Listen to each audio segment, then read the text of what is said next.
Pernah gak sih waktu ngelamun terbesit di pikiran besi kok bisa jalan, mesin kok bisa kerja, dan kenapa keseharian kita sekarang dominan pakai teknologi? Kita akan bedah satu persatu pertanyaan ini. Saya M. Ridwan Hanif, mahasiswa Sosiologi Angkatan 2021, Universitas Bangka Belitung. Besi kok bisa jalan? Pertanyaan ini dan dua lainnya jelas sangat berkaitan dengan perkembangan, entah itu perkembangan transportasi, tekstil, dan hal-hal yang dikembangkan di sebuah industri. Pertama-tama, kita akan berkenalan dengan apa itu revolusi industri. Revolusi industri merupakan perubahan dari ekonomi agraris ke ekonomi industri yang dalam pelaksanaannya menggunakan mesin untuk mengelola bahan mentah menjadi bahan siap pakai. Nah, maka dari itu, saat ini revolusi sudah memiliki 4 tahap. Kok bisa? Maka dari itu kita mulai dari awal. Pertama, revolusi industri 1.0.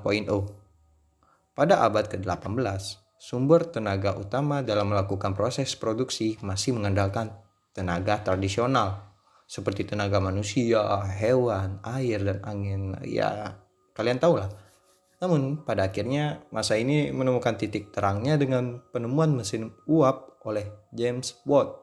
Penemuan tersebut sekaligus menjadi penanda munculnya revolusi industri 1.0.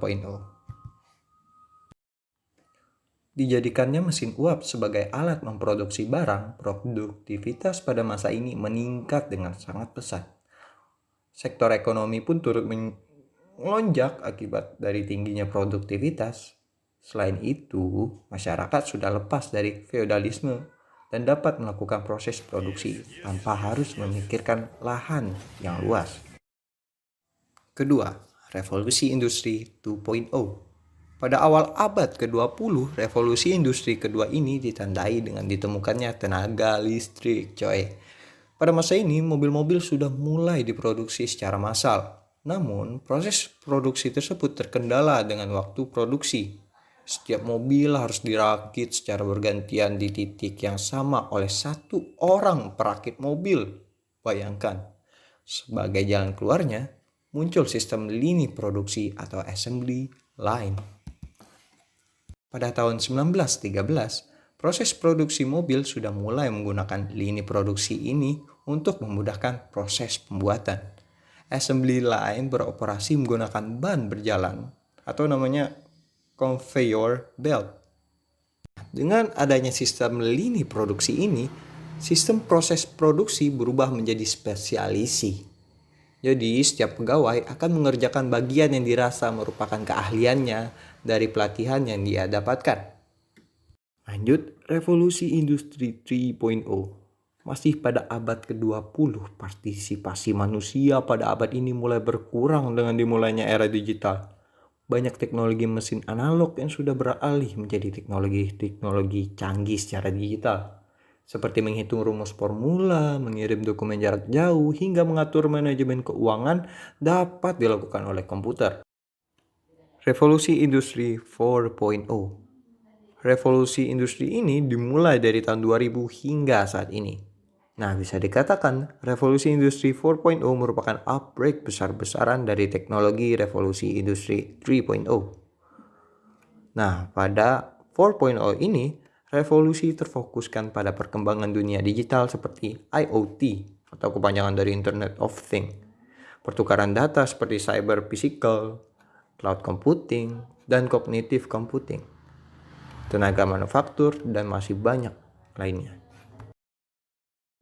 Perubahan revolusi ini memberikan perubahan yang sangat signifikan dalam seluruh aspek.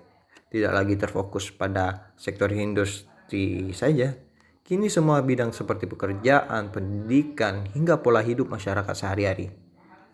Nah, kesimpulannya, revolusi industri 4.0 menerapkan digitalisasi untuk seluruh aspek dalam kehidupan.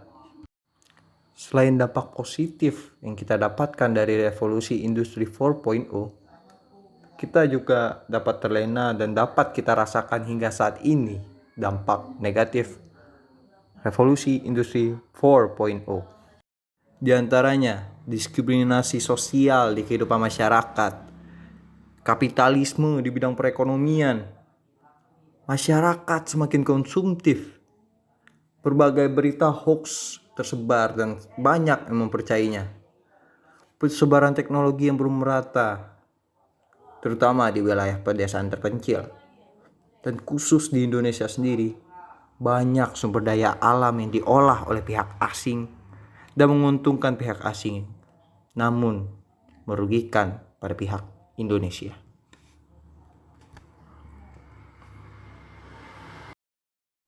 Dikarenakan hal-hal tersebut, pada tahun 2009 pemerintahan Jepang memperkenalkan Society 5.0 yang dibuat sebagai antisipasi dari gejolak destruktif akibat revolusi industri 4.0 yang menyebabkan ketidakpastian yang kompleks dan ambigu.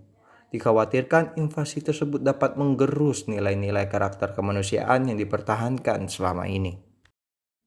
Tidak jauh berbeda dengan revolusi industri 4.0, di dalam Society 5.0 di mana komponen utamanya adalah manusia yang mampu menciptakan nilai baru melalui perkembangan teknologi yang dapat meminimalisir adanya kesenjangan pada manusia dan masalah ekonomi di kemudian hari.